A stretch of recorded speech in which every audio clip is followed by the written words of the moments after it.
There's no free lunch, right?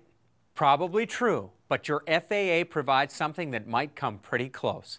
We're talking about a flight service station, or as it's commonly called, an FSS. A great feature of the FSS system is universal telephone accessibility. Step up to any phone and dial 1-800-WX-BRIEF. You'll automatically be connected to the nearest flight service station, and it works anywhere in the contiguous 48. When you call the 1-800-WX-BRIEF number, you'll get an opening announcement, a tape inviting you to play button tag. The available recorded products are tailored to each individual service area, so you'll have to listen to the menu to find out what's available in your area. If you'd rather not play, or you have a dial phone, just hang tough and a pilot briefer will come on. And by the way, if you have a dial phone, break down and get a push-button phone, would you? I'm sick of listening to that announcement, and if phones are cheap, they're like $4.99 with a $5 rebate. Now, we'll talk more later about what to tell the briefer and what information the briefer will give you. When the briefer finishes, then the next function of the FSS comes into play. You can file your VFR flight plan. You've already learned that the flight plan is the key to when search and rescue starts. Well, the FSS folks are the ones that push the start button. Once you're airborne and not required to talk to ATC, it's time to call your friendly FSS. You need to open your flight plan. Yes, you filed it, but nothing's going to happen unless you tell the gang at the FSS you have actually started out. Your call will then begin the clock counting down the ETE, which you gave them earlier. Chances are, when you finish filing your flight plan, the briefer closed the conversation with something like, "Open with us on frequency 122.3 and have a nice flight." So this might be a good time to talk about FSS frequencies. All flight service stations have some standard frequencies. The first is the emergency frequency of 121.5, and the second is 122.2. The flight service stations also have assigned specific frequencies called discrete frequencies, and these generally fall between 122.300 and 122.600 megahertz. These are all short-range, line-of-sight frequencies and often have to be relayed to the FSS from remote sites via landline. In an earlier lesson, you learned about the communications box at the VOR site. It told you which FSS was remoted to that site and also listed the available discrete frequencies just above the box. You didn't see the standard 121.5 or 122.2 listed.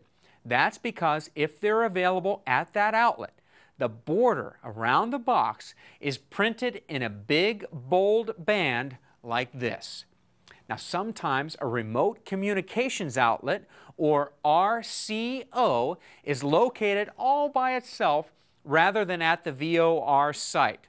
But it'll have a box like this, and all the available discrete frequencies will be displayed. One way to have a security blanket while on your cross-country flights is to let the FSS folks know where you are along your route. You can do that by making position reports. Tell them your altitude and where you are in relation to a prominent point on the chart which they can identify easily.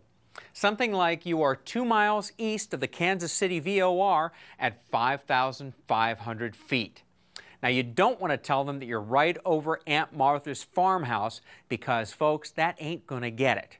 And that way, they can keep track of you more accurately than waiting for them to track you down on your sofa at home watching TV because you forgot to close your flight plan.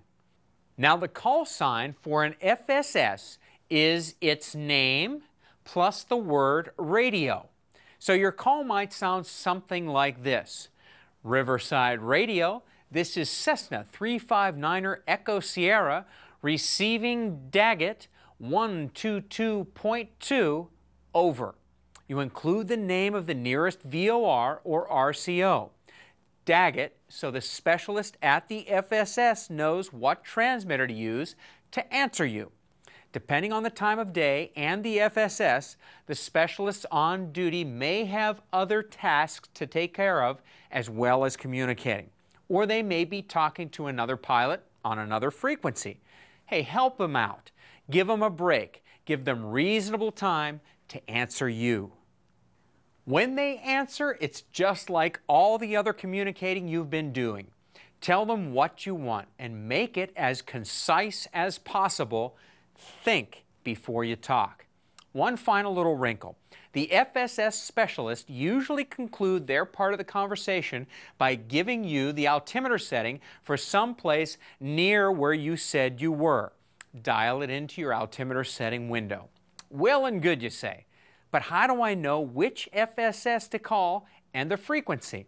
Well, that's easy. Check the communication boxes on the VORs closest to you. That should yield you a name and a discrete frequency. Remember though, if the remote frequency says 122.1R, that means that that frequency is the one you'll transmit on, but you should expect to hear your answer on the VOR. So don't forget to choose the VOR audio. If you happen to notice an RCO site near your course, that will also work. Now here's a really neat way to find an FSS frequency. Hit NRST on your GPS and put the cursor on FSS. Then press Enter. Behold, there is the nearest workable frequency, whether it's an RCO, VOR site, or whatever. Along with it is an FSS name for you to use on your call. Ain't technology great? Even more wonderful is that there is a real live human being out there ready to handle your flight plans, give you the latest weather, arrange clearances for you with ATC, worry about you getting to where you're going, and if necessary, just look up stuff for you in the AIM. And that human being is only a microphone button away. And folks, it doesn't get any closer to a free lunch than that.